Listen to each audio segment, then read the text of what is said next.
이 세상에 존재하는 모든 것은 사실은 양자적으로 볼 때는 하나다는 뜻입니다. 우리가 우주와 내가 하나라는 말이 있는데 사실은 우주의 근원을 찾아 들어가면 모든 것이 하나라는 뜻이고, 사물의 실제성이라는 건 무슨 뜻이냐면은 반야심경을 보면 색즉시공이라고도 하고 무고집멸도, 무안이비설신의 이런 얘기를 하는데, 금강경은 전부 다 32가지 부분, 2개의 부분으로 나눠져 있는데 그 중에 18번째 일체 동감분이라는 데를 보면 이런 말이 나옵니다. 겐지스강의 모래수만큼 많은 그런 부처님 세계가 있는데 그 국토에 있는 중생의 여러 가지 마음을 다 안다, 이렇게 말씀입니다. 자, 겐지스강의, 이게 항아가 겐지스강인데요. 겐지스강의 모래수만큼 그만큼만 항아가 있으니까 그 모래 곱하기, 그러니까 그 겐지스강의 모래수를 제곱한 것만큼만 많은 부처님이 세상에 있다는 말은 셀 수 없이 많은 세상이 있는데, 또 거기에는 중생 수람이 얼마나 많겠습니까? 그걸 부처님이 다 안다 그랬어요.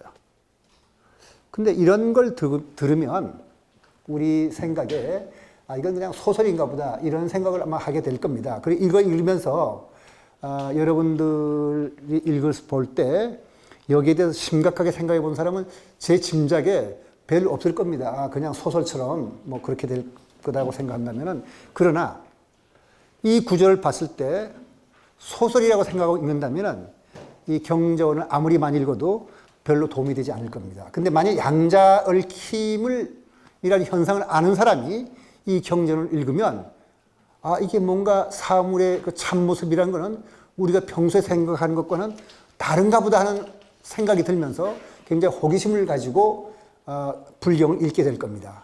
그래서 오늘 그 강의는 이런 금강경의 내용과 관련되어 있는 내용입니다. 그 다음에 요 두 번째 살펴볼 것은 뭐냐면은, 오늘 강의는 입자 파동의 이중성과 관련되어 있는데, 입자 파동의 이중성을 모르는 분들을 위해서 제가 설명을 드리는 건데, 파동이라면 여기 보다시피 입자를 튕겨나가게 하지 못합니다. 파동은 아무리 가서 부딪히더라도 입자를 튕겨나가지 못하게 하는데, 컴프턴이라는 물리학자가 실험한 대로 여기에 전자가 있는데 빛을 보내면은 전자를 튕겨나가게 하고 빛도 튕겨나갑니다. 그러면 우리가 알다시피 빛은 전자파니까 파동이니까, 파동이라면 다른 걸 튕겨나가지 못하게 해야 되는데 튕겨나가게 한다는 말은 무슨 뜻입니까? 빛도 입자라는 뜻이거든요. 다시 말해서 빛은 파동이면서 또한 입자라는 뜻입니다. 그래서 그걸 우리가 사물의 이중성이라고 부릅니다. 그래서 빛뿐만 아니라 세상에 존재하는 모든 소립자들, 입자라고 생각했던 전자도 그것이 이렇게 튕겨나가게 하지만, 다른 당구공이 당구공을 부딪히면 튕겨나가게 하는 것처럼 다른 입자를 튕겨나가게 하지만은 전자 스스로가 빛처럼 파동과 같은 역할을 한다는 걸 알고서 이제 학자들은 이 세상 사물은 근본적으로 논리적으로는 양립할 수 없는 두 가지 성질을 갖고 있다는 걸 이제 알게 됩니다.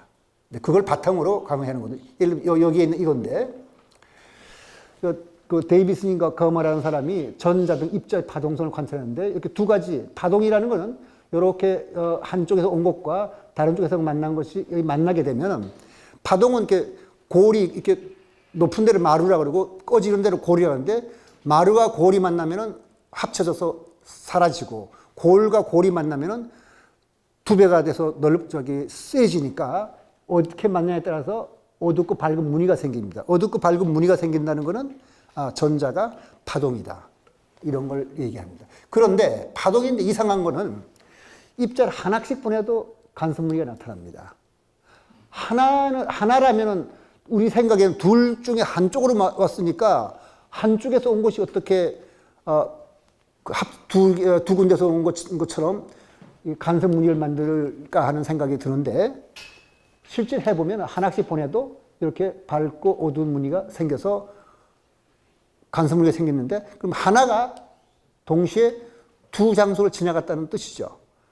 우리 세상 사물은 우리가 생각한 것처럼 이렇게 것과 다릅니다. 우리는 입자 하나라면 그러면 반드시 어느 장소 한 곳에 있어야 될 거라고 생각하는데 그렇지가 않고 두 군데 동시에 있습니다. 그런데 신기한 거는 입자가 근데 어느 쪽으로 오는지 불을 켜고 쳐다봅니다. 이쪽으로 오는지 이쪽으로 오는지를. 그러면 반드시 둘 중에 한쪽으로 오게 됩니다. 근데 둘 중에 어느 쪽으로 왔는지를 우리가 관찰하면은 그때는 파동 무늬가 사라져버리고 간섭 무늬가 나타나지 않습니다. 그때 입자처럼 행동합니다. 그러니까 신기한 것은 그 전자라든가 빛의 성질을 조사할 때 어느 쪽으로 오는지 관찰을 하지 않으면 파동처럼 행동하고 어느 쪽으로 오는지 관찰하게 되면 그때는 빛으로 행동하니까 이 자연의 기본 물질들은 우리의 인간들이 보고 있는 사물 인식 방식하고는 전혀 다르게 행동을 합니다. 그래서 여기 지금 썼으니까 이건 그냥 여러분들이 읽어보시고 이제 지나가도록 합시다.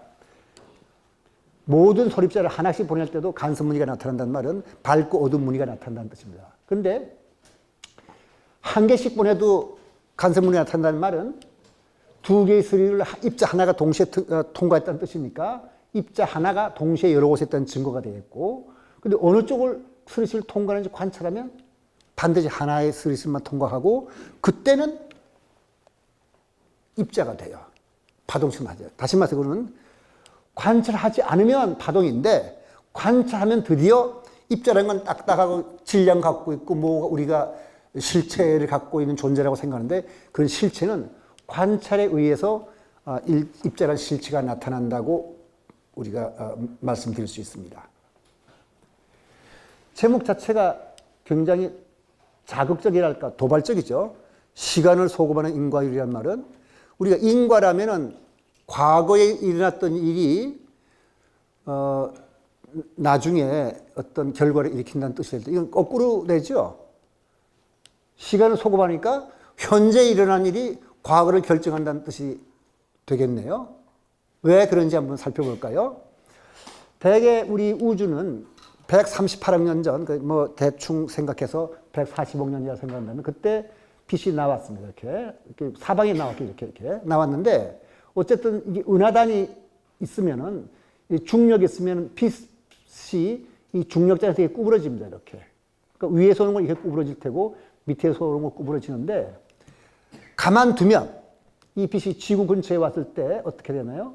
두 군데서 온 곳을 합쳐지면은 밝고 어두운 무늬가 나타난다고 그랬죠.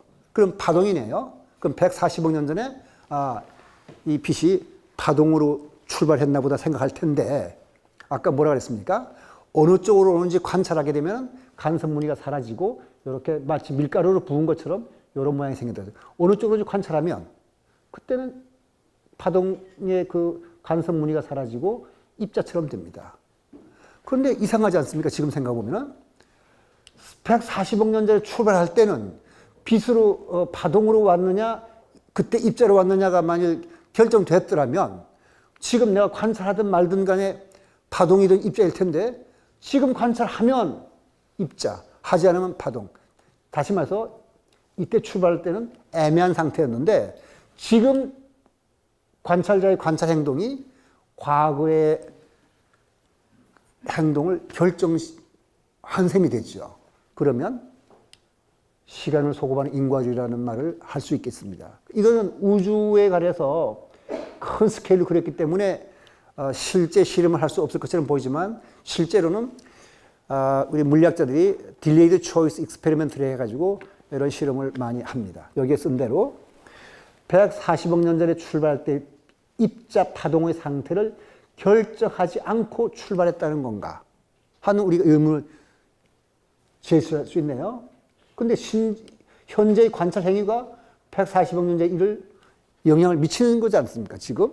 그러면 우주는 시공간적으로 분리할 수 없는 하나라는 말을 할 수가 있겠습니다. 시간적으로 그렇게 분리가 되는 건 아닙니다. 그러니까 시간과 공간이라는 개념은 양자적으로 볼 때는 그렇게 우리가 생각하는 것처럼 이렇게 다른 것과 다른 것 사이에 둘 사이에 이렇게 떨어져 있었을 때 우리 둘 사이에 공간이 있으면 둘을 떨어졌다 그러는데 양자적으로 보면 그렇지 않습니다. 오늘 강의 내용은 왜 그런지를 설명하는 것가 될 겁니다. 그래서 코펜하겐 해석이라는 게 있는데요. 이거는 뭐냐면은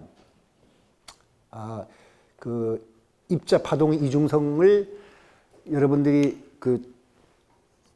잘 익숙하지 않다고 생각하고 오늘 강의를 이해하는 데 돕도록 하기 위해서 잠깐만 설명드리는 건데요. 양자역학이라는 학문은 좀 이상합니다. 보통의 과학은 이론과 실험으로 되어 있습니다. 이론이 앞으로 나타날 자연현상은 이러이러할 것이다 예측을 하게 되면 실험으로 검증해봐서 맞으면 맞는 거고, 또는 실험이 이러이러한 결과를 냈는데 왜 그런 결과가 나왔는지를 이론으로 설명해서 제가 알기로 양자역학을 제외한 모든 과학은 이론하고 실험 두 가지가 되어 있습니다. 근데 양자역학이라는 학문이 이상해서 이론과 실험만 갖고는 안 되고 해석이라는 게 따라오게 됩니다. 왜냐하면 실험적 결과가 너무 이상해서요. 이론으로 예측한 것이 왜 그런 실험 결과를 줬는지를 반드시 설명하는 방법이, 설명이 필요합니다. 여기 쓴 대로 여기 이제 슈레딩거 방정식이라는 이 기본 방정식이 양자역학 이론을 담당하는데 모든 물리적 대상을 파동으로 기술합니다. 입자의 개념은 이론에 아예 없습니다. 그런데 실제적으로 이중성이라든가 또는 중첩, 양자얽힘 등 측정되는 물리적 대상은 반드시 입자로 나타나게 돼요. 입자 파동 이중성을 나타내는 실험에서 형광판을 때려서 간섭무늬가 나타나는 파동이라는데, 근데 실제로 형광판을 때리는 건 입자입니다.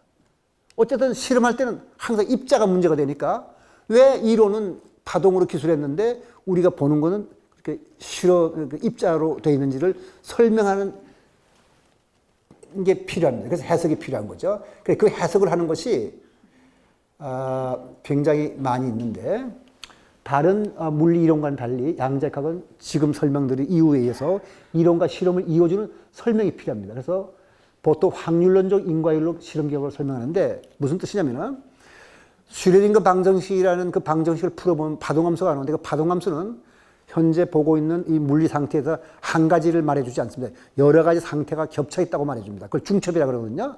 항상 이 미시세계에서는 여러 가지 상태가 중첩되어 있어요. 그럼 그 중첩된 상태 중에서 어떤 상태를 보느냐 하는 것은 관찰자의 관찰할 때마다 달라집니다. 예를 들어 전기 스위치가 있는데 전기 스위치가 할 수 있는 일은 꺼진 것과 켜지는 것 둘 중에 하나죠. 우리 생각에는 꺼진 상태와 켜진 상태 둘 중에 하나만 있어야 된다고 생각하는데 양자역학의 이론에서 나오는 파동함수는 꺼진 상태도 있고 켜진 상태도 있지만 둘이 겹쳐 있는 상태도 있을 수 있습니다. 그리고 오히려 미세세계에서는 그 상태 둘 중에 하나보다는 그게 섞여 있는 경우가 더 일반적이에요. 그런데 우리가 볼 때는 왜 꺼진 상태나 켜진 상태 둘 중에 하나만 보는가 하는 걸 설명해야 되는데 그건 확률적으로 나타난다고 봅니다. 그래서 여기서 쓴 대로 확률론적 인과율로 실험 결과 설명입니다. 다시 말해서 원래 물리의 대상은 스위치가 켜져 있기도 하고 꺼져 있는데 왜 당신이 볼 때 하필이면 꺼진 상태를 봤느냐? 그 확률은 반이다. 켜진 상태를 볼 확률도 반이다. 만일 상태가 그렇게 두 가지가 아니고 100가지가 된다면 그 100가지마다 다 어떤 확률을 가지고 그 분포가 되어 있느냐에 따라서 사람마다 다 다르게 볼 테죠. 그래서 이 양자역학은 해석이 필요한데, 근데 해석이 한 가지만 있지 않습니다. 여러 가지가 해석이 있고 이 해석에 대해서 끊임없이 논란이 계속되고 있고, 양자역학이 나온 지가 1926년 슈레딩거 방정식이 나온 데부터 계산한다면 지금이 90년이 조금 넘어서 93년이라고 할 수 있는데 93년 동안 이 논란이 지금도 계속되고 있어요. 근데 그런 중에서도 주류 학계에서 정통적으로 해석으로 받아들이는 것을 코펜하겐 해석이라고 부릅니다. 그래서 이 코펜하겐 해석을 뭐라 그러냐면 기본 내용은 이겁니다. 객관적 실제를 부정합니다. 우리는 여기에 지금 이 컵이 하나 있는데 이 컵은 사람이 보든 말든 이 컵은 이런 상태에 있기 때문에 여러분 중에 누가 보도 이 컵은 이렇게 생겼다 그러고 또 딴 사람이 보더라도 그렇게 생겼다 해서 일치해 할 때 객관적인 우리가 실제라 그럴 텐데 양자역학은 아까 뭐라 그랬냐면은 여러 가지 상태 중에서 사람마다 어떤 사람은 1이라는 상태를 볼 수가 있고 지금 두 가지 상태에 있다지만 어떤 사람이 보면은 전기 스위치가 꺼졌다고 볼 수가 있고 어떤 사람이 보면 전기 스위치가 켜져 있다고 보니까 다르게 봅니다. 그러면 객관적 실제를 부정하는 것이죠. 관찰자의 관찰 행위에 의해서 그 어떤 상태가 나타났다고 보는 거거든요. 그래서 여기에 대해서는 그 물리에 대한 모든 정보는 파동함수에 있으나 관측자는 모든 정보란 말은 이 사람들이 관측하게 되면은 예를 들어서 지금 100가지의 가능한 상태에 있다 치면 1이라는 상태를 볼 건지 2라는 상태를 볼 건지 3이라는 상태를 볼 건지 100가지 중에서 모든 것을 파동함수가 가능하다고 말해 주는데 어떤 거를 보느냐 하는 것은 관찰자는 그 중에 하나만 보게 됩니다. 그게 바로 확률론적인 인과율이라는 거거든요. 100가지 중에서 어떤 걸 볼 건가. 네. 중요한 것 중에 하나는 가능한 고유 상태 중 어느 것을 보게 되느냐 하는 것은 확률론적 인과율을 따를 뿐 미리 무엇을 보게 될 건지를 예측할 수 있는 이론은 양자역학에는 없습니다. 네. 그 보충 설명을 하면 미시세계에 있는 원자나 소립자들은 객관적으로 실제하지 않아요. 따라서 그것들은 관찰자의 관찰에 의해 창조된 것일 뿐이다. 관찰자가 보지 않았더라면 그런 거 없다는 뜻입니다. 소립자들은 그러니까 헛개비 같은 존재들이고 소립자들은 위치나 운동량과 같은 속성을 갖지 않습니다. 근데 위치나 운동량을 비롯해서 소립자가 갖는 물리량은 본래 그런 게 있어서 본 게 아니고 관찰자가 봤기 때문에 그런 물리량을 갖는다는 거거든요. 이런 면에서 원자나 소립자들은 실제하지 않는다. 그래서 휠러라는 물리학자가 유명한 물리학자 화이만의 스승인데 휠러가 뭐라 하냐면 미시적 속성은 관찰된 속성일 때 비로소 속성이다. 관찰하지 않으면 이 컵이 여기에 있질 않아요. 여기에. 왜냐하면 관찰했기 때문에 여기 있다는 뜻인 거거든요. 이건 믿어 앉으죠. 그리고 이게 움직이느냐 안 움직이느냐 할 때 정지해 있거나 움직인다 할 때 정지해 있거나 움직인다 한 그런 속성도 갖지 않고 내가 보니까 정지해 있는 거고 내가 보니까 움직이는 거지 보지 않았더라면 정지해 있지도 않고 움직이지도 않고 그냥 몰라 말할 수 없어요. 왜 그러냐? 여러분들은 그냥 얼떨떨할 것 같지만은 파동이니까 그렇습니다. 제가 지금 여러분들이 말씀드릴 때 아 한 이 소리는 어떻습니까? 어디에 있습니까? 어디에 있지 않죠. 단지 여러분이 들을 때 들은 자세 들었기 때문에 그 자리에서 아란 소리 들었을 뿐이죠. 그런 건 마찬가지입니다. 그게 그런 뜻입니다. 그 파동이기 때문에. 근데 학자들의 입장은 그럼 이런 이상한 게 설명을 하니까 이 코펜하겐 해석을 모든 물리학자들이 받아들이는 건 아니고 학자들의 입장은 어떤가 보면은 코펜하겐 핵심 인물 닐스 보아, 베르너 하이젠버그, 불확정성 원리로 유명한 사람이죠. 그 다음에 막스 보른, 그 다음에 볼프강 파울 이런 사람들은 코펜하겐 해석을 만든 사람들이니까 이 사람들은 코펜하겐 해석이 맞다고 생각하는 사람들이고 코펜하겐 해석에 대해서 반대 입장에 선 인물들도 있는데 그 중에서도 아주 극렬한 반기에게 반대한 사람이 아인슈타인입니다. 그래서 아인슈타인은 여기 EPR 파라독스라는 걸 제시해서 그러니까 EPR은 아인슈타인, 요 P는 포돌스키, 로젠이라는 사람이 셋이서 어떤 양자역학의 역설이 있다는 것을 제시해가지고 여기에 이 코펜하겐 해석을 주도한 보아를 공격에 빠뜨립니다. 그래서 오늘 강의 내용이 중요하긴 하지만 이 보아라는 사람이 어떤 사람인지 여러분들한테 잠깐 좀 소개해드릴 필요가 있어요. 여러분 전공하지 않았기 때문에 보아를 잘 모를 것 같아서 여러분 아인슈타인 잘 아는데 보아는 잘 모르죠. 이 리차드 화이만의 지도교수인 휠러가 한 말입니다. 여기 올킴의 시대에서 루이자 길드라는 어떤 그 여자 과학사학자가 자세하게 그 당시에 학자들의 편지를 다 조사하고 쓴 글인데 공자와 부처, 예수와 페리클레스, 에레스무스와 링컨이 지혜를 겸비하고 있는 사람이 존재할 수 있다는 걸 확실히 느낀 것은 닐스 보어와 함께 크라펜 보르크 수프의 노드밤 나마레를 거니면서 이야기를 나눌 때 있다. 이게 휠러 누구냐면 블랙홀이라는 용어를 만들어낸 사람입니다. 대단히 뛰어난 물리학자인데 이 사람이 보아를 보고서 한 소리예요. 뭐 여러분도 여기에 동의하라는 뜻은 아니고요. 어쨌든 이 휠러라는 사람은 이렇게 보어에 대해서 감탄했으니까 이런 지금 보어라는 위대한 물리학자와 아인슈타인이라는 위대한 물리학자가 둘이 어떻게 싸우는지 그리고 누가 맞는지 그거를 오늘 여러분들에게 말씀드리려고 합니다. 그런데 참 둘이 싸우긴 싸우는데 참 친했어요. 그리고 신사적인 게 보어가 하는 말이 양자역학의 발전에 최대로 공헌한 사람은 바로 아인슈타인이다. 아인슈타인이 비판과 도전이 없었다면 양자역학으로 발전이 없었을 거다. 보어가 뭐라 그런다면 아인슈타인이 기를 쓰고 반대해가지고 꼬투리를 잡아서 뭐라 그러면 아인슈타인이 머리에서 나온 거니까 얼마나 정교하겠습니까?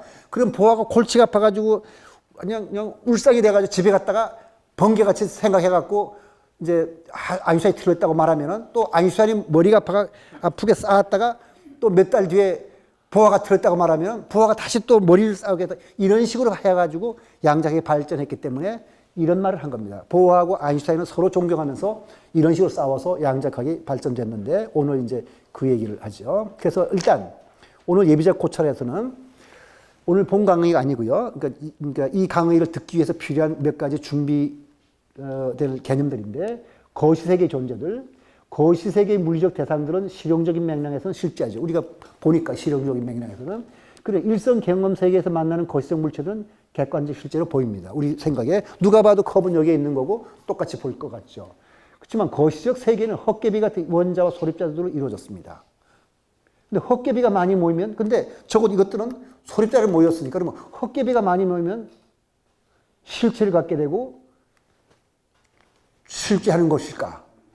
이건 참 이상한 일이죠. 왜냐하면 거시세계의 물체들은 고전역학의 법칙을 따르거든요. 그런데 고전역학의 역학이라는 것은 정확한 양자역학의 근사이론에 불과해요. 그러니까 양자역학에서 어떤 양을 적당하게 이렇게 띄어내버리면 무시해버리면 그때 고전역학이 되는 건데 그러니까 정확한 법칙이 아닌 거죠. 근데 이론적으로 보면 미시세계 소립자들이 더 정확한 이론을 따르니까 더 실제적이잖아요. 그리고 거시세계의 물체들은 근사적으로 존재한다고 말할 수 있는데 우리가 볼 때는 거꾸로 되어 있습니다. 그래서 아마 반야심경에서는 부처님이 원리전도몽상 구경열반 삼세제불이라는 말씀을 하셨을 거라고 생각합니다. 역설은 나오죠. 헛개비는 정확한 법칙을 따르고 헛개비가 모이면은 우리 생각해 보면 실제하는 것처럼 보이고 그 실제하는 것은 정확하지 않은 법칙을 따른다. 이게 현재 물리학에서 사물을 볼 때 내릴 수 있는 결론입니다. 자, 이제 본격적으로 양자역학으로 이제 들어가죠. 오늘 이게 본강의이고 지금까지 말씀드린 것은 본강의를 위해서 좀 준비를 해서 여러분들이 음식을 드실 때 에피타이저 마신 잡수신 거로 생각하고 지금 들으신 거를 이해 못했다 하더라도 본강의 듣는 데는 큰 지장은 없을 겁니다.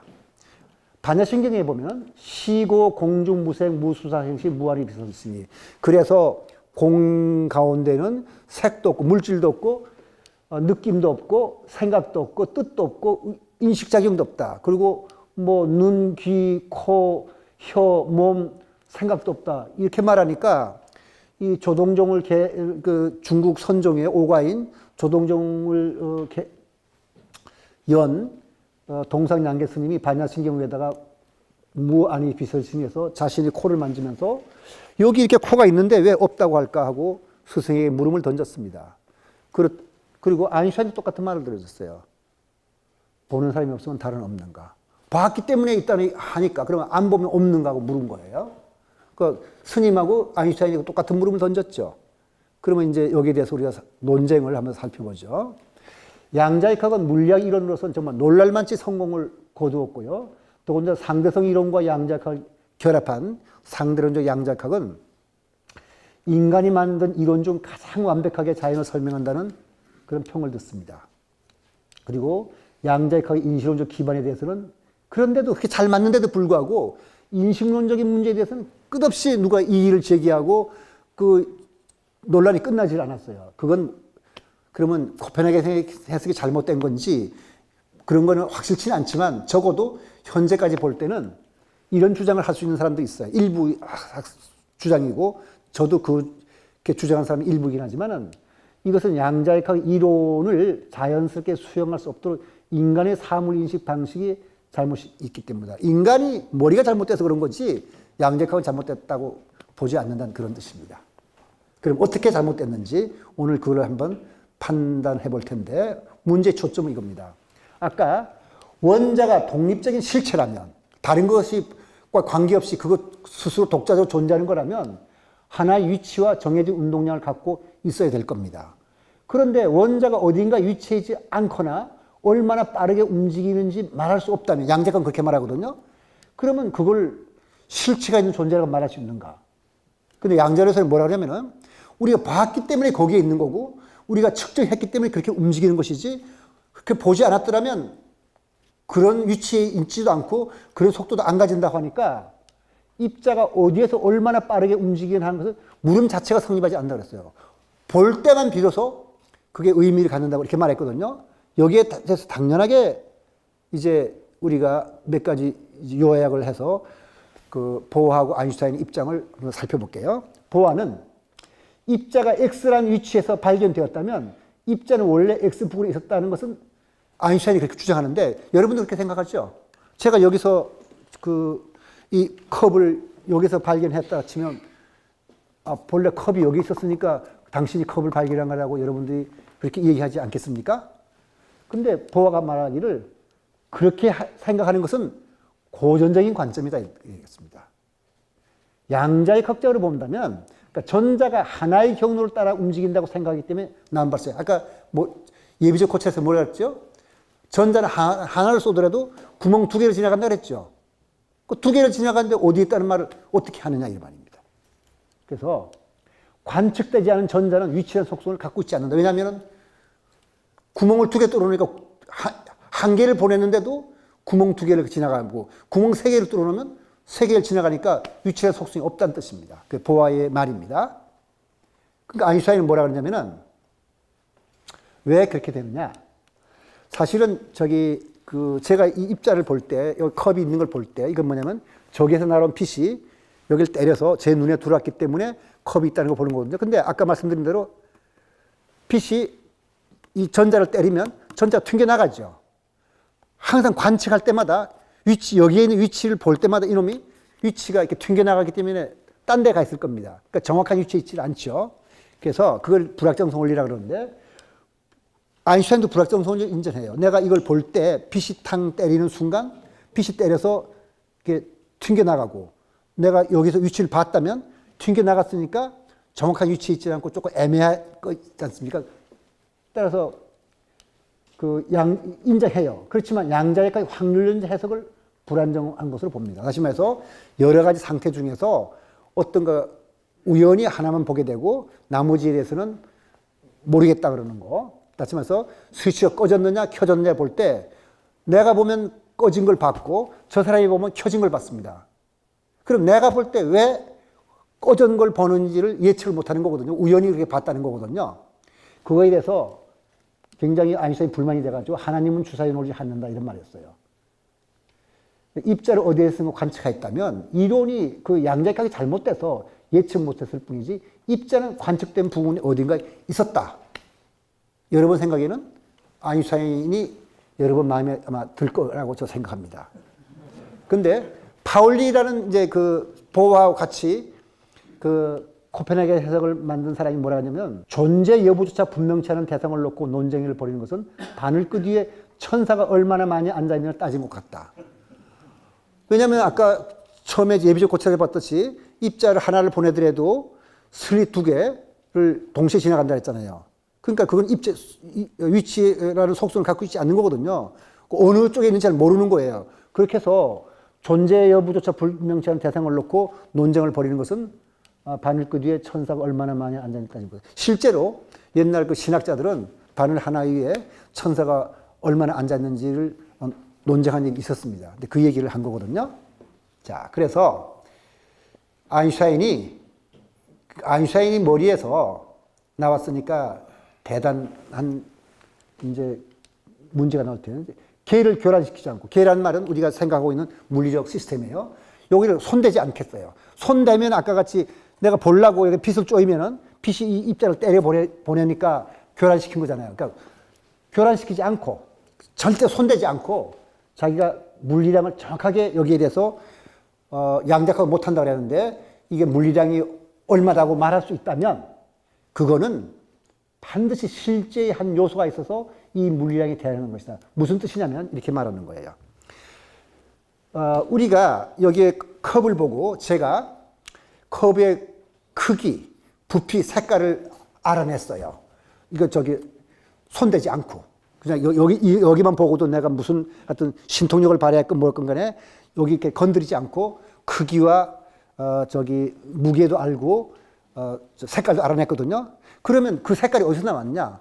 컵이라는 실제 하는 어떤 것이 있으니까 그런 속성을 얻은 거 아니냐? 다시 말해서 물리학자들이 어떤 물리량을 알아냈다면 그 물리량은 그냥 나온 것이 아니고 그런 물리량을 준 뭐가 있기 때문에 나온 것이 아니냐 하는 것이 아인슈타인 생각인데 여러분이 마음에 드나요? 아인슈타인 생각이? 들죠. 네. 근데 보아는 그렇지 않다 그럽니다. 이런 거는 봤기 때문에 나온 거고 이런 거 없다고 하는 게 이제 보아거든요. 그러면 누가 맞는지가 이제 나올 텐데 아인슈타인이 여기에 대해서 아주 이제 정교한 이론을 제시하는데요. 그 전에 먼저 지금 두 사람의 싸우는 내용을 좀 더 검토해 보면 우리가 돌을 볼 때 크기는 주먹만 하고 색깔은 검으며 무게는 500g쯤 된다면 우리가 본 것은 무엇일까 하는 걸 한번 생각해 봅시다. 보아는 하는가 무슨 말이냐면 우리가 말할 수 있는 것은 당신이 본 것이 크기와 색깔과 무게를 말했으니까 말했는데 다른 관찰자가 측정했더라면 아까 말씀드리기로 물리량은 다른 값을 얻을 수 있었다 그랬죠. 그죠? 그러니까 딴 물리량을 얻을 수 있었어요. 그러니까 우리가 보았기 때문에 크기, 색깔, 무게라는 물리량이 나타나는 것이지 보지 않는다면 그런 거 있다고 말할 수 없다. 그랬더니 아인슈타인은 우리가 대상을 교란시키지 않고 그러니까 건드리지 않고 크기, 색깔, 무게를 알아낼 수 있다면 우리가 보건 보지 않건 간에 크기, 색깔, 무게라는 물리량은 존재하는 것이다. 그러면 그런 게 왜 존재하느냐면 그런 물리량이 실제한다는 것은 돌이라는 물리의 실제가 있기 때문이다. 저는 물을 안 보고도 여러분들이 아인슈타인 편이라는 걸 투표한다면 아마 표가 다 아인슈타인에 갈 거라는 걸 제가 아마 몇 명인지 모르겠는데 한 60명쯤 왔다 치면 60대 0으로 아인슈타인이 투표하면 이길 거라고 짐작합니다. 근데 과연 그런가? 물리학자들이 관찰한 건 사실 전자를 관찰한 것이 아니고 우리 전자라는 말을 많이 하는데 전자의 물리적인 속성, 질량, 전기량, 궤도가 온다 이런 걸 보는 거거든요. 그런 걸 보고서 거기에다가 전자라는 이름을 붙였다고 하는 게 보아의 주장이고 아인슈타인은 이런 것을 봤다는 것은 이런 게 있기 때문에 그런 걸 본 거다 이런 말입니다. 자, 그럼 이제 지나가죠. 이 PR이 뭐라고 생각하냐면은 이렇게 말합니다. 아인슈타인, 포돌스키, 로제는 입자 두 개가 있을 때 이 중 하나의 입자에 관한 위치의 운동량을 측정하여 다른 입자의 위치의 운동량을 동시에 정밀하게 측정하는 방법을 권했습니다. 다시 말해서 여기 한 입자가 있었는데 이게 둘이 쪼개졌어요. 쪼개졌는데 왼쪽으로 날아가는 입자의 운동량과 위치만 측정하게 되면은 오른쪽에 있는 것을 알아낼 방법이 있습니다. 그걸 아인슈타인이 고안해낸 거예요. 다시 말하면 이건 손도 안 되고 이쪽에 대해서만 측정해가지고 여기에 대해서 설명을 했으니까 무슨 측정을 했기 때문에 이 상태가 변했다든지 이런 말을 하지 말아라는 얘기예요. 손 안 대고 알아냈으니까. 그러면 그런 게 있는 거 아니냐.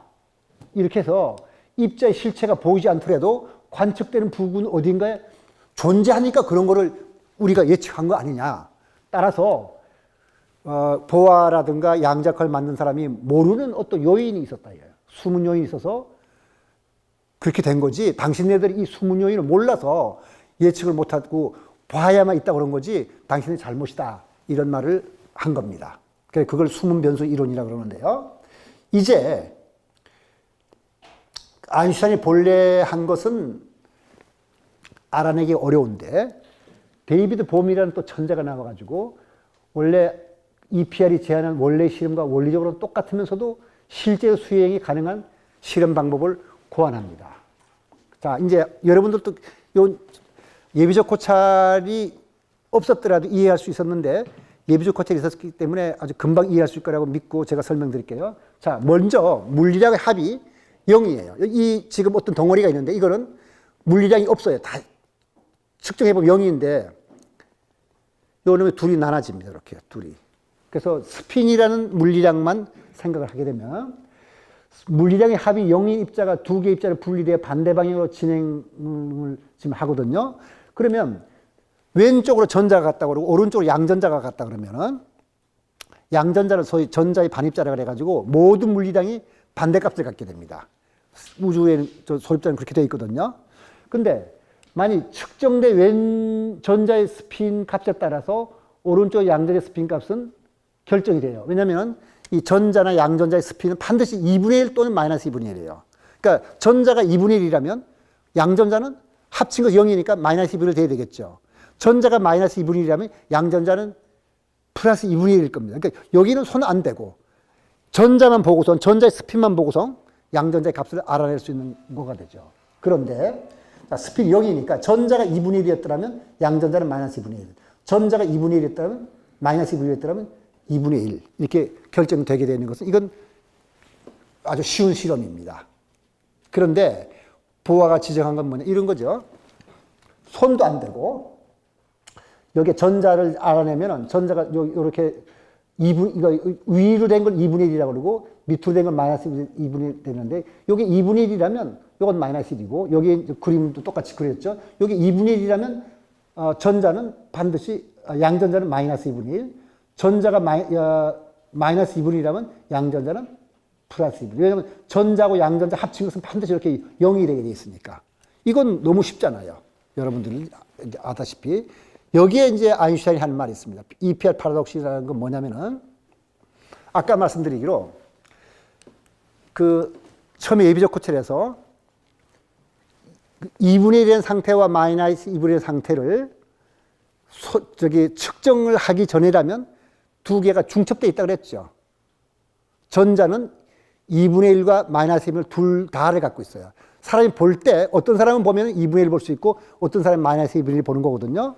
근데 전자와 양전자가 분리돼서 그 거리가 수백 광년 떨어져 있다고 칩시다. 이렇게.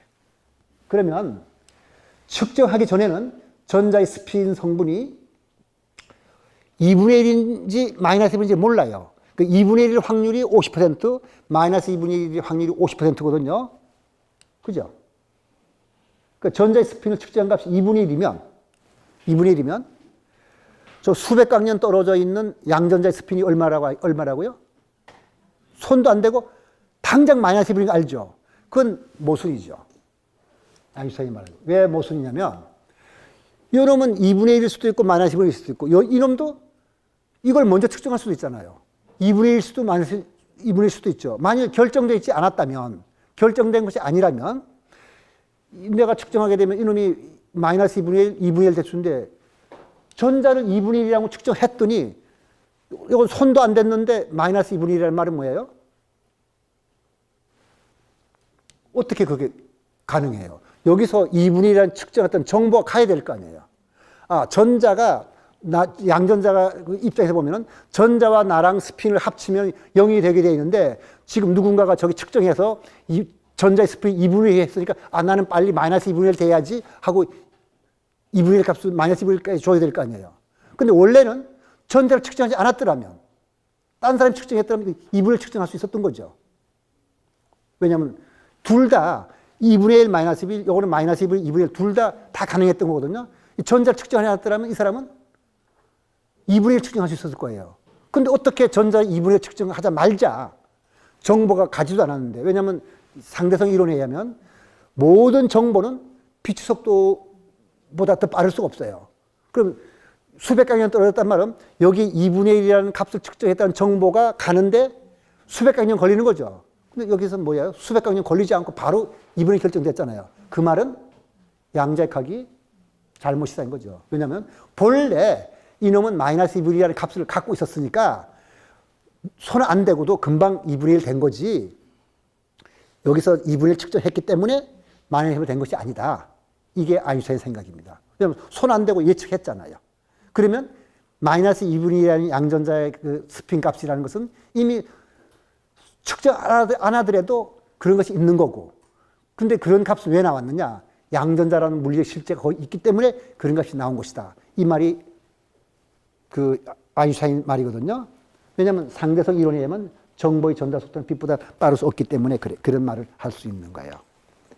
자, 그러니까 이제 뭐 스핀 성분 지금 Z만 그랬는데 다른 성분 이걸 Z 방향으로 이쪽으로 측정하게 되면 스핀 2분의 1 마이너스 2분의 1 이쪽으로 측정하더라도 2분의 1 마이너스 2분의 1 되는데 어느 쪽으로 하더라도 똑같은 논리를 적용시킬 수 있으니까 모든 물리량에 해당하는 값은 측정하지 않더라도 그런 게 있는 거예요.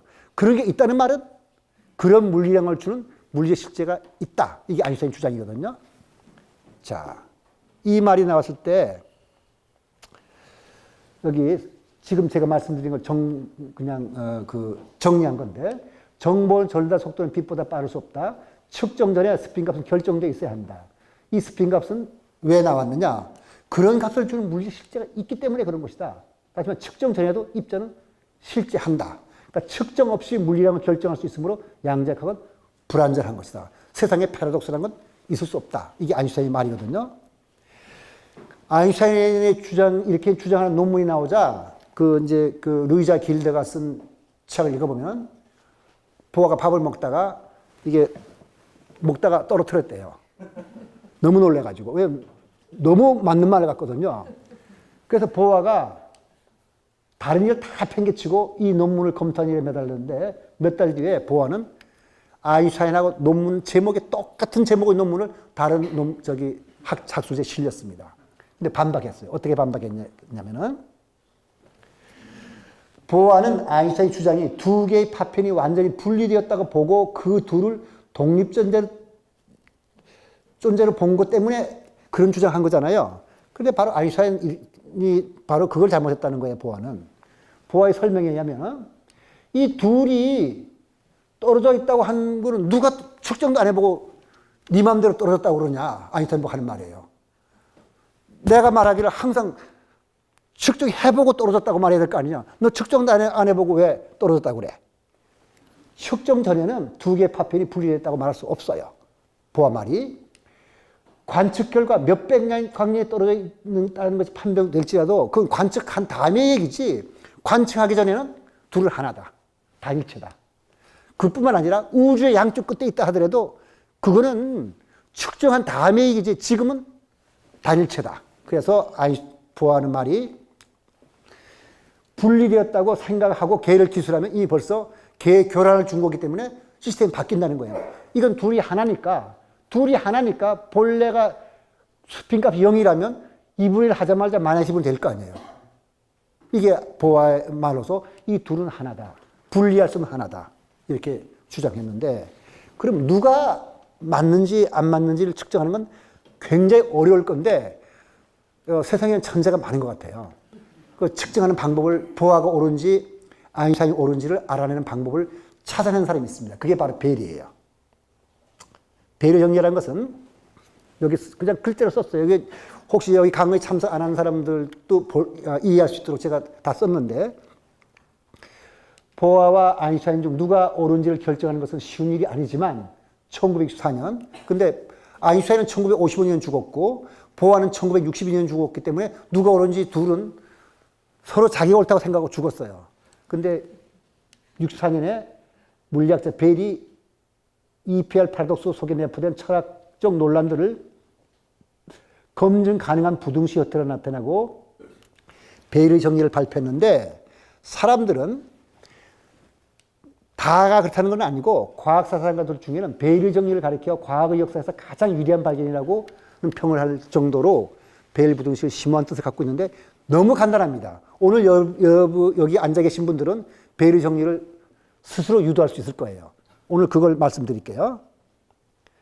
벨 부등식의 기본 내용은 우선 미리 말씀드리자면 데이비드 봄이 제안한 유의 실험에서 전자, 양전자 쌍이 계속해서 생성되어 모든 전자는 왼쪽으로 모든 양전자는 오른쪽으로 날아간다고 가정을 합시다. 사실은 섞여 날아가도 되는데 논의를 간단하게 하기 위해서 제가 왼쪽으로는 전자가 가고 오른쪽으로는 양전자가 간다고 한 거예요. 그 다음에 두 사람, 앨리스와 바비라는 사람이 있어가지고 요즘은 그 두 명의 관측자를 옛날에는 갑과 을, A와 B라고 그랬는데 요즘은 유행인데 앨리스와 밥이라 그럽니다. 그러니까 앨리스와 밥이라는 두 사람이 관찰자로 참여해서 앨리스는 왼쪽으로 오는 전자의 스핀을, 밥은 오른쪽으로 오는 양전자의 스핀을 하나도 놓치지 않고 다 측정한다 그래요. 그래서 앨리스와 밥이 가진 스핀 측정기의 축이 지금 Z축을 뜬다면 이렇게 나란하다면은, 왜냐면 두 개 합친 것은 0이 돼야 되니까 여기가 2분의 1이면 여기 마이너스 2분의 1이고 여기가 마이너스 2분의 2분의 1될 때니까 두 개 다 측정하게 되면 측정할 때마다 그 값이 0일 거잖아요. 그죠? 그건 뭐 당연하죠. 그런데 근데 이렇게 좀 비틀어지게 되면 이놈은 이쪽으로 측정해서 2분의 1 마이너스 1 넣을 때 요건 이쪽으로 측정해서 2분의 1 마이너스 1 넣을 테니까 두 개가 값이 좀 불일치할 때가 생길 거예요. 그렇지만 그 기본적인 내용을 말하면은 전체의 50%를, 그러니까 만약 아인슈타인이 옳다면 그들이 축을 어떻게 돌려놓든 그들이 측정한 스핀의 합이 0이 되는 비율은 전체의 50%를 넘는다는 뜻입니다. 이건 그냥 왜 그런지는 여기서 여러분들이 그냥 묻지 말고 그냥 받아들이세요. 조금 있다가 왜 그런지 이제 설명을 드릴 텐데 굉장히 쉬운 방법으로. 어쨌든 둘을 합치면 2분의 1 마이너스 1이 되는 비율은 50% 넘을 거다 하는 것이 이제 베일 정리의 기본입니다. 그래서 만일 그 비율이 50% 넘지 않는다면 아인슈타인 주장한 바와 같은 종류의 실제성과 분리성은 없다는 건데, 이게 밥하고 앨리스가 축을 놓고서 이렇게 측정하거든요. 스핀 측정기를. 여기서 2분의 1이면 요건 마이너스 2분의 1. 축이 나란하다면 항상 할 때마다 0일 테니까 일치하는 비율은 100%죠. 그죠? 왜냐면 할 때마다 딱 2분의 1 마이너스 1 되니까. 근데 비틀어 놓으면은 조금 달라질 때가 있거든요. 근데 아무리 비틀어졌다 하더라도 0이 되는 확률은 50% 넘는다 하는 건데, 그거 이제 유도는 제가 좀 이따가 말씀드리고, 그것이 내포한 중요한 의미 말씀드릴게요. 베일의 정리를 뭐라고 하는 거냐면은, 인간의 사물 인식 방식에 잘못이 없다면, 인간의 사물 인식 방식이라면 아인슈타인의 생각이에요. 베일의 부등식을 유비하는 사례는 관찰되지 않아야 한다. 이것을 베일의 정리라는데, 베일 부등식을 유비하는 사례가 한 가지라도 발견된다면 인간의 사물 인식 방식에 어떤 잘못이 있다고 하는데, 그럼 그 인간의 사물 인식 방식이라 하냐면은 아인슈타인이 생각한 것처럼 물리량에는 물리적 실제가 대항하고 이 실제에는 측정과 관계없이 존재한다고 생각하는 것을 말합니다. 하지만 여러분들이 생각하는 것이 인간의 사물 인식 방식이죠. 그러니까 실제로 측정해 보지 않고서 한 개의 입자가 두 개로 분리됐다고 가정하는 것도 여기에 포함되죠. 아인슈타인이 그렇게 생각한 거죠. 둘이 측정해보지 않고도 분리되었다고 생각했으니까. 그러면 이제 베일 부등식 한번 이제 우리가 유도할 텐데, 달리 말해서 베일의 부등식을 유비하는 경우를 한 가지를 발견한다면 그것은 우리가 사는 실제 세계는 기본적으로 실제성이 없거나, 그러니까 그런 게 존재하지 않거나, 또는 떨어져 있지 않거나, 분리성이 없거나, 아니면 둘 다 없다는 걸 뜻해요. 코페르니쿠스 해석이 맞다면 분리돼서도 측정하기 전까지 분리된 것이 아니고, 측정하기 전까지는 그런 게 존재하지도 않는다는 것이 코페르니쿠스 해석이죠. 자, 그러면 한번 이것부터 여러분 한번 봅시다. 이번 조금 봅시다. 베일 부등식의 기본 이제 내용을 아까 설명드리고 이제 그걸 유도한다 그랬는데, 그때 베일 부등식이 의미하는 바가 뭔지를 설명한다면 베일 부등식이 이런 뜻이에요. 남한에 있는 남자의 수는 남북한의 남자에 있는 전체에 있는 수보다 클까요, 작을까요? 남한에 있는 남자의 수는 크지는 않겠죠. 그게 우리의 사물인식 방식 아니에요? 그 실체를 가진 존재라면. 근데 헛개비라면 클 수도 있죠. 남한에 있는 남자의 헛개비라면, 남한에 있는 남자의 수를 셀 때는 헛개비가 둘로 분리돼서 100만 개가 됐다가 남북한 합칠 때는 헛개비들이 합쳐져 가지고 뭐 3개가 1개가 된다면 50만 밖에 안 될 거 아니에요. 그러니까 헛개비가 아니고 정말 그런 것이 존재하는 거라면은 절대로 남한의 남자의 수는 남북한 전체의 수보다 클 수는 없을 거예요. 한번 근데 우리 생각이 맞는지 안 맞는지 간단하게 그림을 한번 확인해 봅시다. 이 그림에는 사람이 몇 개 있는지 몇인지 한번 세볼까요? 하나, 둘, 셋, 넷, 다섯, 여섯, 일곱, 여덟, 아홉, 열, 열하나, 열두, 열세. 동의하나요? 근데 조금만 기다려 봅시다. 자, 이제 뭐 하나 빠진 거 없는데? 하나, 둘, 셋, 넷, 다섯, 여섯, 일곱, 여덟, 아홉, 열, 열하나, 열두. 한 사람 어디 갔어요? 어떻게 셌길래 13대, 12대죠? 그건 우리가 어떤 선입견을 가지고 사람이라는 수를 생각했기 때문입니다. 하지만 머리가 있고 몸통이 있고 팔다리가 있는 것을 사람이라는 고정관념으로 이거는 사람이라고 했기 때문에 그런 착오가 생기는 겁니다. 바로 그렇기 때문에 우리가 보는 이 세상은 우리가 본 대로 아닐지도 몰라요. 베일 정리를 볼게요. 아주 쉬우니까. 자, 이제 베일 정리를 유도하기 위해서 물리적인 그 숫자를 놓고 보는데 모자, 안경, 지갑이라는 것은 그 물리량입니다. 그러니까 그 뭐든지 좋아요. 세상에 아무 물리량이 좋은데 여러분들이 그냥 이해하기 쉽게 하기 위해서 이게 스핀이라고 해도 좋고 스핀이 Z방향, X방향, Y방향이라도 좋고 위치, 운동량, 뭐 스핀에도 좋은데 그냥 쉽게 생각해서 모자, 안경, 지갑에서 앞에 게 모자, 지갑이니까 가진 사람은 플러스 가지지 않은 사람은 마이너스 하면은 A는 뭐죠? 모자도 가졌고 안경도 가졌고 지갑을 가진 사람이에요. B는 모자를 가졌고 안경을 가졌지만 지갑을 가지지 않은 사람이에요. 요거는 모자는 가졌지만 안경도 없고 지갑도 없죠. 이 사람은 셋 다 없는 사람이에요. 그건 이렇게 나타날 수 있겠죠. 네. 그러면 이제 여기 쓴 대로 면적 ABC는 요거는 뭐냐면 모자와 안경과 지갑을 가진 사람의 숫자. 요거는 모자도 가졌고 안경도 가졌지만 지갑을 가지지 않은 사람의 숫자. 요거는 모자는 가졌지만 안경과 지갑을 가지지 않은 사람의 숫자. 요거는 셋 다 안 가진 사람의 숫자. 이렇게 이제 약속을 했어요. 그러면 어떤 말을 할 수 있나요? A 더하기 B는 뭐죠? 이렇게 두 개 더하면. 안경도 가졌고 모자도 가졌지만 지갑은 마음대로니까 요 두 개를 합치면 모자와 안경을 가진 사람의 숫자죠. 그 다음에 B와 C는 뭐죠? C와 D는. 이게 지금 안경과 지갑을 가지지 않았어요. 둘 다, 두 사람. 근데 공통은. 근데 모자는 뭐 가졌건 말았건 상관없죠. 그러면 C와 D는 안경과 지갑을 가지지 않은 사람의 수라고 말할 수 있죠. 그건 동의할죠. 그러니까 B와 C는 모자를 쓰고, 요거는 B와 C는 모자는 갖고 있죠. 그렇지만은 지갑을 가지지 않았어요. 근데 안경은 가졌거나 말았거나 상관하지 않죠. 그러면 요 B와 C는 뭐야? 모자를 쓰고 지갑을 갖지 않은 사람의 수라는 말을 동의하죠. 그러면 이건 당연하죠. A 더하기 B 더하기 C 더하기 D는, 그죠? A 더하기 B 더하기 C는, 그러니까 A, B, C, D는 네 개 다 합친 것은 가운데 두 개 합친 것보다 적어도 작지는 않겠죠. 그러니까 크거나 같죠. 그러면 모자와 안경을 착용한 사람의 수, 안경과 지갑을 갖지 않은 사람의 수를 합친 것은 모자를 쓰고 지갑을 갖지 않은 사람의 수보다는 커야 될 거예요. 근데 아까 말씀드린 대로 뭐랬었나요? 이 모자, 안경, 지갑은 어떤 물리량을 아무거나 넣으면 된다고 했죠. 그 물리량을 집어넣어 버리면 베일 부등식이 나오는 거예요. 그래서 이 베일 부등식이 깨지면 우리가 지금까지 논의했던 것은 뭔가 잘못된 거죠. 그래서 여기 제가 쓴 대로 베일 부등식과 사물의 실제성이란 말은 아인슈타인이 옳은 경우에는 즉 측정 전에 그것의 물리량을 말할 수 있는 물리적 실제가 있다면 베일 부등식이 성립해야 돼요.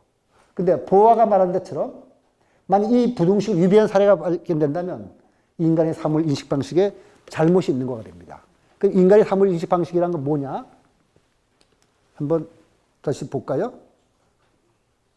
아까 말한 대로 측정하지 않고도 뭐가 있다고 생각하는 거, 분리됐는지 안 했는지 확인해 보지 않고 분리됐다고 생각하는 거란 말인데, 알란 아스페이라는 사람이 베일 부등식 위배한 사례를 발견합니다. 다시 말해서 코펜하겐 해석에 의하면 실제성과 분리성을 부정하는 거예요. 그러니까 측정 없이 물리학의 실제를 말할 수 없는 거고, 확실한 것은 적어도 분리성 없다는 사실인데, 왜냐하면 분리됐다 그런다면 실제성도 없어야 되니까. 적어도 코펜하겐 해석에 의하면 우리가 보지 않고서는 그런 거 있다는 말도 못하고 분리돼도 분리되어 있지 않다는 뜻입니다. 이게 사물의 실제성이에요. 그래서 아까 말한 전체는 분리할 수 없는 하나입니다. 하나인데 우리가 우주 만물은 태초에 한 지점에 출발했어요. 우주 만물은 무수히 많은 소입자인데 빅뱅에서 꽝 터졌잖아요. 원자보다 작은 점에서부터 출발했으니까 한 점에 출발했어요.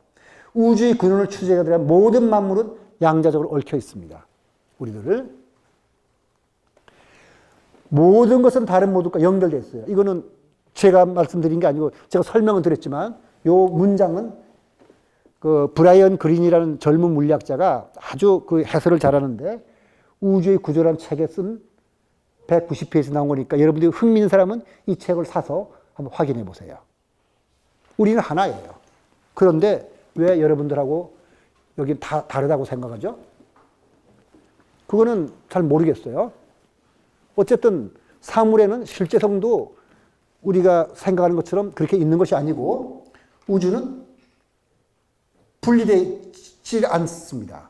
그걸 우리가 양자 얽힘이라고 그러는 거거든요. 모든 것이 이렇게 양자적으로 볼 때는 하나 얽혀 있다는 걸. 자, 양자 얽히면 물리 현상이지만 주와 객이 하나가 된 경지와 유사하다고 할 수 있는데 그럼 주와 객이 하나가 된 신비 체험은 누가 하느냐? 여러분들은 그런 체험이 없기 때문에 이건 그냥 학자들이 말하는 향락같이 보여요. 더군다나 우리 체험이 아니고 물리학자들이. 그런데 실제로 그런 신비 체험을 한 사람들이 많이 있습니다. 우선 양자역학에 의하면 관찰자와 관찰 대상을 칼로 자르듯이 나누는 것은 그건 불가능해요. 처음부터 양자역학은. 그러면 신비 체험을 한번 살펴보죠. 주역의 일체감. 도대체 신비 체험이라는 게 뭐냐? 신비 체험은 영안사에 찾아보면은 정신이 혼란스러운 사람들이 느끼는 어떤 착각이라 그러는데 이걸 학문적으로 연구한 이블리 언더힐이라는 사람이 하면 신비주의란 자신보다 더 큰 무엇과 일체감을 느끼는 것이라고 했는데 이블리 언더힐의 말을 신일합일이나 자타불이 또는 무아지경 체험으로 한번 해석할 수 있을 겁니다. 그러면 힌두교나 기독교, 기타 샤머니즘의 체험은 불교의 상수멸정과 어떤 관계가 있는가? 또 유사하다면 궁극적 깨달음과 다른 종교 신비체험 사이에 유사 차이점이 없는가? 자, 그러면 신일합일이나 상수멸정, 적어도 물리적으로 볼 때는 조금 전에 우주의 구조에 나오는 그 190페이지 나온 것처럼 우리 양자적 얽혀 있다고 그랬는데 그건 물리고 실제 우리 사는 우리들의 정신적인 문제는 과연 어떤지 거기에는 물리학 말고 뇌 신경과학적 뒷받침이 있는지를 한번 살펴보는 거죠. 먼저 기독교의 체험을 보죠. 저는 한 가지 느끼는 것이 비록 착각을 했을지 몰라도 14세기의 독일 순회라면 거짓말은 안 할 거라고 믿습니다. 하나님의 모든 걸 바친 사람이 착각 때문에 무슨 이상한 소리 할지 모르겠지만 적어도 자기 느낀 대로 봤을 거예요. 이 사람이 뭐라 그러냐면은 할렐루야가 울려 퍼졌을 때 나는 하나님의 신성한 힘이 나를 붙잡고 형언할 수 없는 감미로움이 나에게 다가왔고 내 영혼이 몸에서 떠나가는 것 같았다. 나는 단지 하나님의 신성한 힘이 나에게 계속 불어넣어 주시는 말로 기도할 수밖에 없었다. 신과 일체감을 느꼈지만 자신의 의지와는 상관없이 어떤 일이 진행됐고 그때는 무아지경을 가졌습니다. 근데 불교의 선과 좀 비교해 볼 필요 있는데 과연 다른지 같은지 어쨌든 이런 걸 계속 봅시다. 요건 이제 유명한 그 기독교 신비가인데 마이스터 에카르트는 하나님을 어떻게 사랑할 것인가? 너희는 그를 그로서 사랑해서 안 된다. 그를 그로 사랑한다는 말은 하나님을 여기에 마이크, 컵, 물병 여기에 하나님 이런 식으로 생각하면 하나님도 여러 가지 존재 중에 어떤 하나에 불과한 건데 그렇게 생각하면 안 된다는 뜻입니다. 하나님이나 영혼이나 사람이나 이미지로서가 아니라 완전하고 순수한 하나로서 사랑해야 된다. 이 하나 속으로 우리는 무에서 무로 가라앉으리니 하나님의 우리를 도와주소서. 역시 여기도 하나님한테 뭘 맡기는 게 있는데요. 그러니까 하나님과 내가 하나가 되긴 하는데 뭘 맡기는 게 있습니다. 그 다음에 이건 이슬람의 수피로서 그 만수르라는 사람인데 나는 내가 사랑하는 그이고 그 알라이고 그는 그 알라는 내가 사랑하는 나이다. 우리는 하나의 육신 속에 머물고 있는 두 개의 영혼이다. 너희가 나를 본다면 너희는 그를 보는 것이고 너희가 그를 본다면 너희는 우리 모두를 보는 것이다. 알라와 내가 하나야. 하나님과 내가 하나. 하나님은 이렇게 이런 물건처럼 여기 있고 저기 있고 뭐 이런 게 아니고 그냥 내 마음속에서 느껴지는 하나라는 뜻입니다. 이 말 했다가 여기 보다시피 이 사람은 교생에 처해졌어요. 불경스럽잖아요. 건방지게 자기가 하나님이라고 그랬으니까. 어쨌든 이 사람이 이런 느낌을 느꼈어요. 뭐죠? 양절킴하고 비슷하죠? 왜냐하면 하나님, 정신적으로 볼 때 하나님과 내가 하나라 그러는데, 샤머니즘은 또 한번 볼까요? 미국 토착 인간의 블랙엘크라고 해가지고 이 사람이 쓴 책이 굉장히 유명한 얘기인데, 우주와 자신이 하나라는 것을 깨달을 때 평안한 사람의 영혼 속으로 찾아온다. 이건 샤만이 한 소리입니다. 그러니까 이게 종교가 다른데 신비 체험도 이렇게 비슷해요. 근데 우파니샤드에서 뭐라 그러죠? 브라마는 우주의 궁극적 실제 대우주고 아트마는 각각 개인 속에 들어있는 하나의 불변의 실제인데 뭐라 하냐면 브라마는 우주 전체의 아트만이고 아트만은 개체의 브라만이다. 그 다음에 브라만과 나 자신이 하나가 아니라 별개라고 느낀다면 그때 주와 주계가 되니까 갈등이 시작된다. 다시 말해서 브라만과 내가 하나인 걸 깨달으면 그런 갈등도 없고 고통도 없다. 다시 말해서 브라만과 아트만이 하나가 된 것이 보마일이며 이 상태가 바로 해탈이라는 것이 힌두교입니다. 그 불교는요? 이건 뭐 같은 말이니까 그냥 저기 그 힌두교에서 말하는 그 해탈이라는 것은 어쨌든 브라만과 아트만이 하나라는 걸 느끼는 거라면 임사체험 여기도 이런 말이 있어요.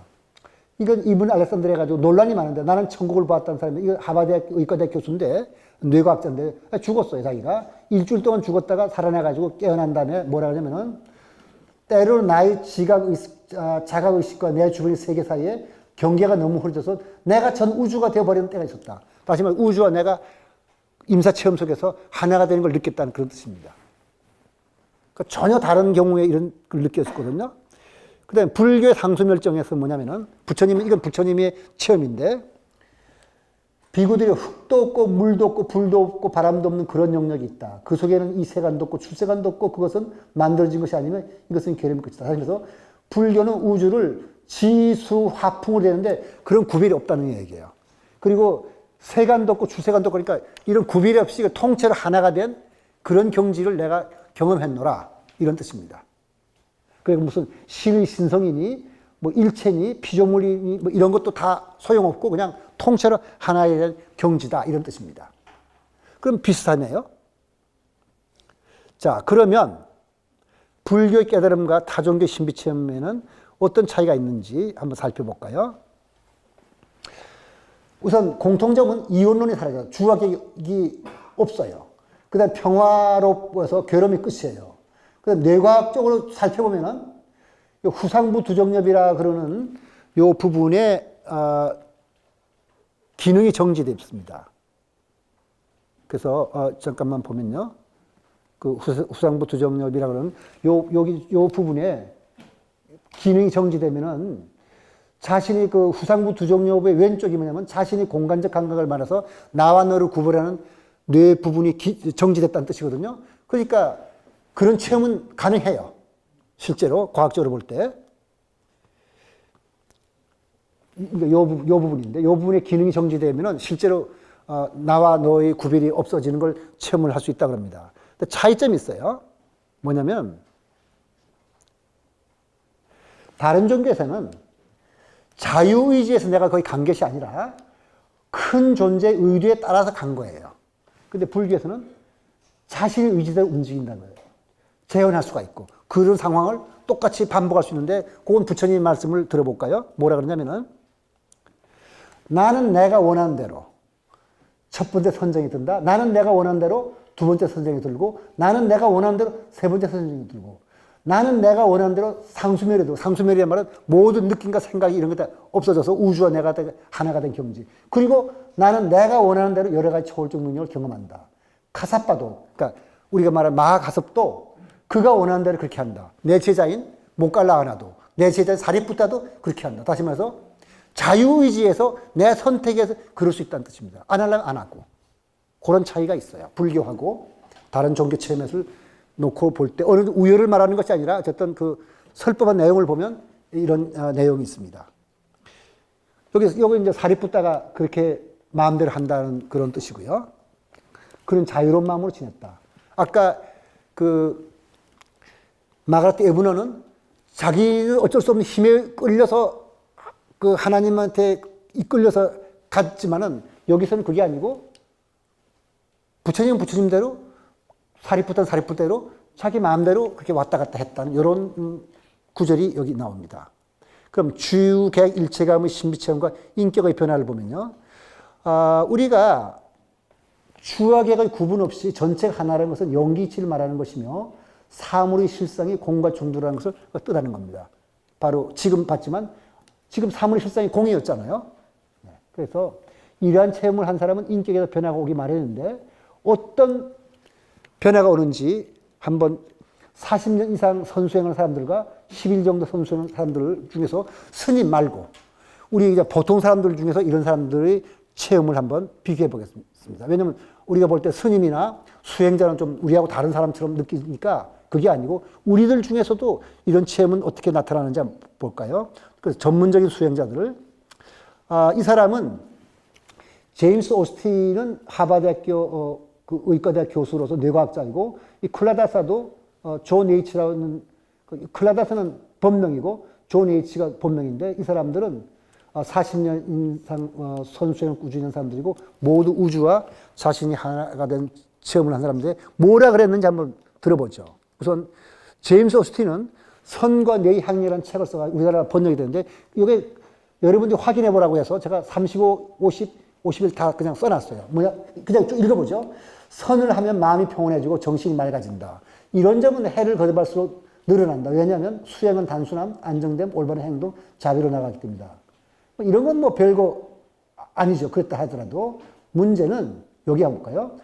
강한 집중이 지속적으로 형성되면서 신체적 자아의 감각이 사라지고 합일되는 느낌이 생긴다. 뭐가? 내 바깥의 것과 또 다른 경우에는 모든 욕구에서 해방되어 나게 된다. 황홀한 진공으로 가득 차서 신체적 자아는 사라져버리고 거대한 공간은 환희와 축복으로 가득 차게 된다. 거기에는 사고도 외적 시각도 소리도 존재하지 않는다. 부처님 말씀하신 것처럼 지수화풍 다 없다는 뜻인데 그뿐만 아니라 인격 변화도 와요. 어떤 변화가 오냐면 체험의 역설이 넘쳐난다. 한없이 무한한 가능성과 함께 공존하고 색과 공이 동시에 조화를 이루고 있으며 어떤 언어로도 표현할 수 없는데 무아의 경지에서 매 순간 과거, 현재, 미래 없고 현재만 이 사람한테 있어요. 그리고 이 경지에서는 이전에 선과 악이라고 이름 붙인 그런 상태에서 자유로워가지고 굉장히 너그러워져서 누구나 다 용서해줘요. 그러니까 선과 악을 판단하여 공명정대하고 스스로 윤리적이었다고 여겨진 그러한 상태에서도 벗어나서 정말 초탈해버린 거예요. 선악을 분별해서 나서 이런 심오한 깊이에서 일어나는 변화의 대상의 영역은 기질, 태도, 자기인식, 사고, 행동 등 총체적인 범위이다. 뿐만 아니라 신경계에도 일련의 근본적인 변화가 일어나서 내가 딴 사람이 해버렸어요. 이런 체험을 제임스 오스틴이 스스로 하고 이 뇌과학자니까 자기 체험을 금방 책으로 쓴 겁니다. 그럼 클라다사는 이런 말을 해요. 이 사람도 번역이 되어 있는데 비추는 마음, 비추인 마음, 마음과 물질을 둘 다 단지 겉모습에 불과한 것이다. 한 물건만 있으면서 밖에서 볼 때 이 물건은 물질로 나타나고 안에서 볼 때 이 똑같은 물건은 마음으로 나타난다. 다시 말해서 하나인데 무엇이 하나인데 그거를 단지 우리가 내 마음 바깥에서 보고서 물질에 이름을 붙였고 내 마음 안으로 보면서 마음이라 붙였을 뿐이지 물질과 마음은 다른 게 아니다. 명상의 완전한 보상은 당신이 생각하는 것보다 더 가까이 있다. 정기적으로 자선을 하면 집중도가 향상되고 혈압이 강화되고 수면 개선 효과가 있다고 알려져 있다. 그것은 만성 통증, 트라우마, 이후 스트레스, 불안, 우울증 그리고 강박신경증을 치유하는 도움이 된다. 다시 말해서 의학적인 효과가 있다는데 그것만으로 끝난다면 뭐 별거 아닐 겁니다. 근데 뭐냐면 수행자는 자신의 인격, 행동 그리고 관계에 대한 소중한 통찰력을 개발하여 삶을 어렵게 만드는 과거의 조건에 대한 비생산적인 관점을 인지하여 바꾸는 것이 용이하게 된다. 다시 말해 과거의 습성이라든가 선입견에서 벗어나게 된다. 그들에게는 다른 사람에 대한 탁월한 지각과 자각과 감수성이 있는데 이는 일터에서나 인간관계에서 엄청나게 도움이 되는 것이다. 그리고 우리는 마음을 열고 우리가 서로 연결되어 있음을 직관적으로 바라볼 수 있으며 우리의 자아에 의해 만들어진 분리감의 환상을 떨쳐볼 수 있다. 아까 이 강의 제목은 물리적으로 양자 얽힘에서 분리된 것이 사실은 하나라 그랬는데 이 사람은 정신적으로 그 분리감의 환상에서 벗어나서 우리가 자타불이라는 것이다. 그러니까 완전히 깨어있는 삶을 살 때 결핍에 대해서 탐욕을 부지 모자라더라도 배고프더라도 도둑질하고 싶은 마음이 없고, 공격과 누가 나한테 악의를 가지고 나를 원수를 하더라도 내가 악의를 가지지 않고 아마 한 걸음 더 나가면 사랑하게 될 겁니다. 예수가 원수를 사랑하라 그랬는데 그런 게 그 선의 체험에서 있다는 겁니다. 행복과 불행은 순전히 선택적이다. 내가 명상에서 깨어나가지고 그냥 엉망으로 살게 되면 그때는 불행해지겠지만, 내가 명상 속에서 그 체득한 그 마음을 그대로 유지가 되면 내가 원수도 사랑하게 된다. 인격적인 변화가 온다는 거거든요. 왜 오느냐? 그 사람과 나는 둘이 아니고 하나이기 때문에 이런 체험을 했다는 뜻입니다. 그러면 이 강의 제목은 양자 얽힘으로써 물리적인 세계에서 분리라는 것은 자체가 어떤 하나의 착각이었다고 한다면, 이 사람들은 정신적인 체험에 의해서 그런 걸 느꼈다고 해서 양자 얽힘과 사물의 실제성은 비록 물리적이긴 하지만 정신적으로도 뒷받침되는 거다. 요거는 아까 지금 말씀드린 건 전문인들이고요. 딱 10일간 명상한 사람을 제가 인터뷰해서 마련한 자료입니다. P는 그냥 우리 주위에 있는 어떤 사람인데 나이는 한 60쯤 사람이에요. 이 사람은 현대 지식의 특징은 이성적 판단으로 납득할 수 없는 건 받아들이지 않는 거거든요. 그 현대 지식인들 윤회를 믿지 않고 불교에서 말하는 신통을 믿지 않아요. 이것들이 과학적으로 아직 검증되지 않았다고 생각하기 때문이거든요. 근데 검증되지 않았다는 것과 과학적으로 불가능한 건 다른 얘기거든요. 근데 이 사람은 지금 말한 대로 과학적이 아닌 걸 믿지 않는 사람인데, 우리가 체험하지 않으면 어떤 편견을 가질 수 있냐면 이렇게 말할 수 있어요. 과거에는 과학적으로 검증되지 않았다 하더라도 지금은 과학적으로 인정되는 것이 있어요. 명상은 효과가 좋은 예인데 어떤 서양 철학자는 다음과 같은 말을 했습니다.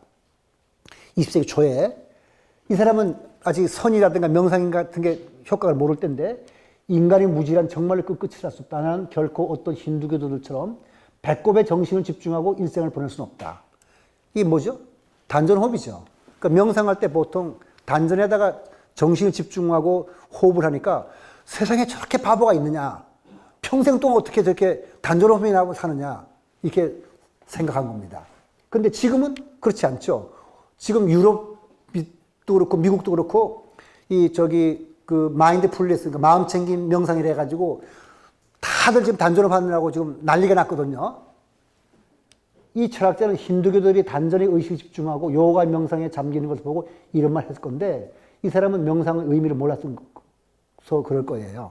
그 명상을 모르는 문화권의 사람이라면 이런 말을 하는 건 당연하겠죠. 근데 P도, 제가 말씀드리는 P도 그런 사람이에요. 근데 이제 1975년에 하버드대학교 뇌과학자 허버트 벤슨이 명상을 과학적으로 연구하고 거기에 대해서 여러 가지 밝힘으로써 오늘날에는 이 명상이라든가 이런 것은 그 심리적 효과가 탄탄한 기박적 기반 위에서 입증되고 있고 과학자들 사이에서 인정받고 있습니다. 그래서 이제 P 얘기를 하죠. 자, 명상을 시작하기 전 명상을 바라보는 P 입장은 아까 단전호흡을 비웃은 서양 철학자 입장과 다르지 않았고, 이 사람은 사실은 그 명상센터 때 가고 싶지 않았는데 자기 아내가 가자고 하니까 그냥 갔어요. 근데 이 사람이 직접 한 말을 제가 들은 건데, 자의반 타분으로 10일간의 가나선 수행권 청구하게 되는데 내일이면 선수행 일정이 끝나는 날 저녁. 왜냐면 그동안 열심히 안 했겠죠. 그냥 부인한테 끌려서 왔으니까. 그렇지만 또 하루 종일 뭐 열 몇 시간씩 좌선하는데 아무것도 안 하기도 뭐해서 좀 따라서 하긴 했어요. 그랬더니 P는 특별한 경험을 했다 그럽니다.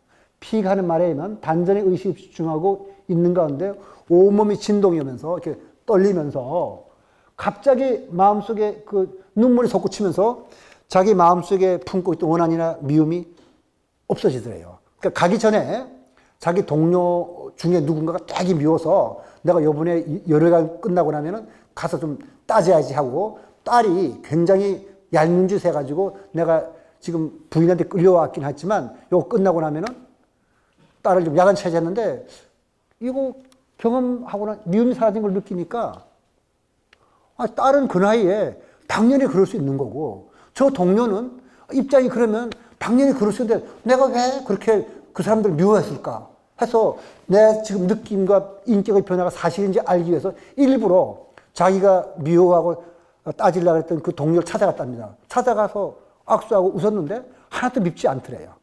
이런 체험이 있습니다. 그러니까 10일간의 수혈이 끝난 후 평소에 미워하던 사람을 만났지만 미운 감정이 생기지 않았고 평소 같으면 화를 낼 만한 일을 당해도 화를 내지 않은 경험은 긴 체험이 아니라 이 사람 여러 가지 체험이에요. 그 다음부터 이 사람은 이제 명상을 열심히 하죠. 이와 같이 피의 체험은 우리 선원 주변에서 크게 깨치지 않더라도 많이 들을 수 있는 얘기입니다. 그래서 오늘 결론은 물리학적 실험과 명상의 체험은 전혀 관계없는 것처럼 보이죠. 오늘은 강의는 사실은 제가 물리학 하는 사람으로서 그 양자 얽힘을 말씀드린 거지 않습니까? 하지만 연기법이 옳다면 양자 얽힘은 물리학자 측면에서 연기 이치를 말해주는 현상이며 명상의 체험은 관찰자와 관찰 대상이 둘이 하는 걸 체험하는 겁니다. 그러니까 그 정신적인 체험과 물리학적 결과에서 우주와 내가 하나가라는 그 명상의 체험과 물리적인 대상 둘이 사실은 떨어져 있지만 떨어진 거 아니라는 것은 유사성이 있지 않겠습니까? 사실은 알고 보면 정신이나 물질이라 하는 것도 우리의 분리되는 뭐를 분리해서 보는 우리 마음이 만들어낸 거고 정신과 물질은 아마 하나일 겁니다. 그리고 우리 모두가 다 원수고 은혜고 그런 걸 따지지 않고 우리 하나의 어떤 큰